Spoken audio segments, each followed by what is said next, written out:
What's up, guys? Welcome back to El Merengue Culé. You know that this is Clasíco weekend. It's basically El Merengue Culé's holiday weekend, and we have to honor it in style. For those of you guys that have been following us for a while, y'all know that for the last El Clásico, we made a special video in which we together went out on the actual field and did some challenges to basically make up the best combined starting 11 between Barcelona and Real Madrid. So we're basically going to be doing the same thing again and see kind of how things have changed compared to last El Clásico. So if you want to watch that last video, make sure you go hit the link right up here and go see how that changed. With that being said, let's get started with the video.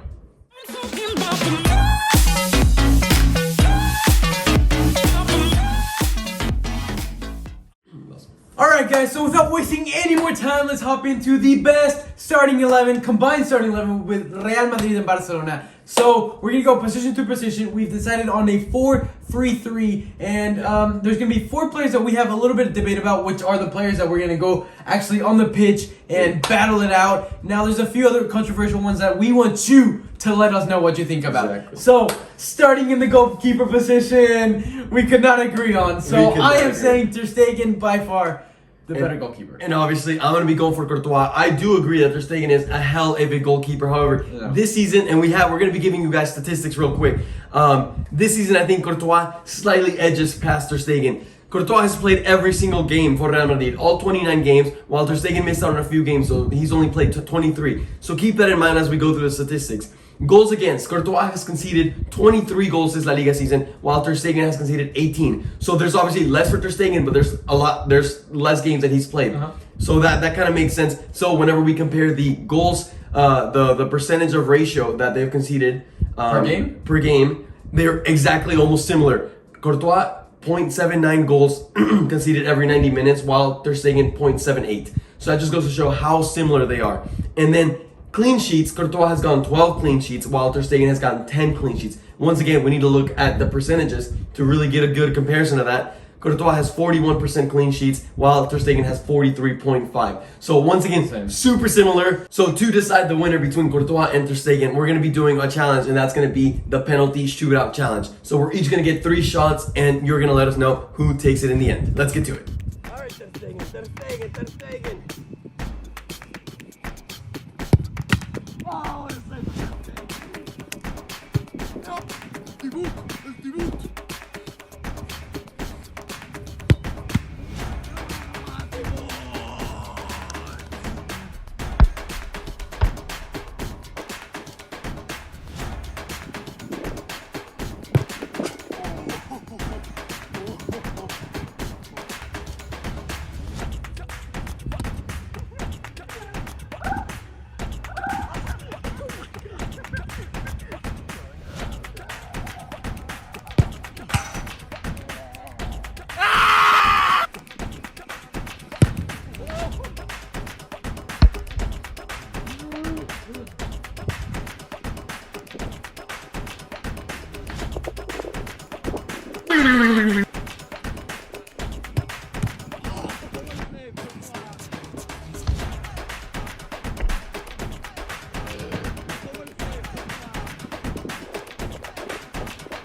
Alright guys, we're back. Transition on to the left back position, and while we did actually debate about this one, I think we compromised that Jordi Alba has been a lot more influential to Barcelona's playing style than Ferland Mendy has been to Real Madrid. Again, taking nothing away from Mendy, fantastic season, but Jordi Alba is, he's a star. I think if you take out Jordi Alba from Barcelona, the amount of goals, the amount of attack that they miss out on, compared to the amount of attack that we would miss out on if we didn't have Mendy, is more significant for y'all. So that's why I think Jordi Alba could be a little more instrumental for Barcelona. So we transition on to the 2 center backs, and the first one I think it's a little less controversial than the second one's going to be, maybe a little. Okay, so starting with Varane. Varane has to be. Varane has been playing for Real Madrid so long, super consistent all the time. Consistency. And he's had another consistent season. So I think he can easily slot in there. But the other center back, this is where we're going to have a little bit of controversy. So we actually decided to go for Frankie de Jong in the center back position. Yes. And that is pretty controversial. No Ramos, no Araujo, both having very, very strong seasons. However, Piqué. So all 3 of these players that we just mentioned kind of fall into the scheme that past December, they started picking up a lot of injuries and haven't played much. Have missing out on a lot of crucial games, which is why the Young actually slots right in there. Yeah. And go ahead. I just want to say, even though we know that the Young has not played the majority of the season at center back, so that's why this is a little bit controversial. But however, when he has played at center back, he's played really good. And also, we just kind of wanted to give the Young a spot in the starting 11, as you guys are gonna see the midfield too. So now we transition on to the right back position, another one that we could not. Yeah, this is another one. Fight it out verbally. I'm thinking Serginio Dest is better, and you are thinking Lucas Vazquez. Lucas Vazquez, the god, has stepped up. Now, when we look at the statistics, they're a little bit more definitely inclined to Lucas Vazquez. So let's actually run through it. In terms of matches played, both have played a similar amount. 26 for Serginio Dest, 23 for Lucas Vazquez. In terms of the goals that they've created, equally the same. 2 goals each. Assists, Vazquez takes this one with 4 compared to 1. That is 3 assists is pretty big. Yeah. And then now the amount of crosses putting in, obviously as an outside back, you want a lot of crosses in. Exactly. Lucas Vazquez doubles. Oh wow. Serginio Dest, There you 80 to 39 crosses respectively. And then in tackles, Lucas Vazquez also takes this one. 64 to 23. So on paper, Lucas Vazquez is the better right back, or has had the better season. So for this challenge, we're actually going to be doing a one-on-one defending drill. Yes. However, if the defender takes the ball off the attacker and scores a goal, well, that's power to the player. Exactly. There's going to be 3 reps for each of us, and so you guys are going to get to basically, after those 3 reps, pick out who in your opinion is the winner. Vamos, Lucas Vazquez, vamos!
So, as we transition on to the midfield, it is hard to find a room for Barcelona players, as you kind of have to have the Real Madrid trio that's been on absolute fire.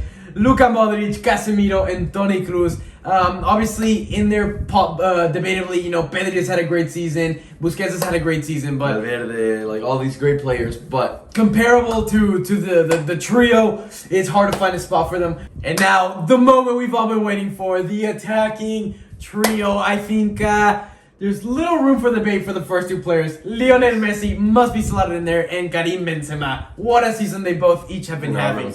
However, for the mystery man, the last player in the starting 11, I'm going to go for Antoine Griezmann. You're going for Vinicius Jr. And I had to rival him. In my opinion, when we look at the statistics, they're pretty heavily leaned towards Griezmann. So in that sense, there's little argument. And in fact, there's been a lot of times this season where I have talked crap about Vinicius, where I haven't been too happy with him. But at the same time, we know his current form. We know what he did to Liverpool, and we have to stand up for this man. So keep that in mind too when we make our selections. However, in terms of statistics, Vinicius has played 26 games while Griezmann has played 27. Pretty similar, however. Vinicius actually played 400 less minutes, which is just because he started less games. Just comes on from the bench. In terms of goals, Griezmann heavily beats Vinicius Jr. with 8 goals, while Vinicius has 3. So a pretty big difference there, 5-goal difference. Assists, we get 6 for Griezmann, 3 for Vinicius. I expected Vinicius to have a little more. That was a little bit underwhelming for me for Vinicius, but it is what it is. However, what do we know Vinicius for?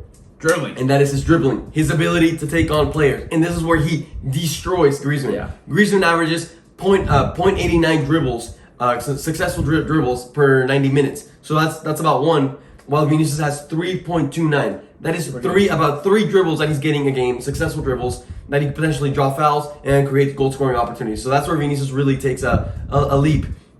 In terms of pass completion, the percentages are pretty similar. Vinicius has 82% pass completion, while Griezmann has 87% pass completion. Which fits into the 99th percentile for attackers. In that Griezmann is very high, so that 87 is actually really high for Griezmann. So it shows that Vinicius is actually not too far off from being at a pretty good statistic. And then the last statistic that I wanted to talk for the two is shooting. Obviously, we gotta talk about shooting. They're attackers, and Griezmann obviously takes it. We know Vinicius' shooting is not the greatest. He has 41% shot target percentage. So every 90 minutes, about half of his shots, 41%, go on target. While for Vinicius, it's 24. So out of every 4 shots that he's taken, only 1 is hitting the target, and he definitely needs to improve on this. Yeah. However, there's only one way to settle this in this video, and that is to go to the actual field. So for that, we're going to be doing some dribbling around cones, take a touch, and finesse it, shoot it as hard as you can into the net. Obviously, we're getting with one of us being the goalkeeper. Let's see how we do in that. Vamos, Vinicius, vamos, vamos, vamos, vamos.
Alright guys, thank you for joining us on this combined starting 11. Of course, tomorrow's match will show a completely different starting 11. Yes. So after tomorrow's match, we definitely want to see what you think. And even for today, let us know what you think. With that being said, stay tuned for tomorrow's live stream as well as live reaction. Hit the subscribe button, hit the thumbs up, the notification bell. You guys are not going to be wanting to miss out any of these important games.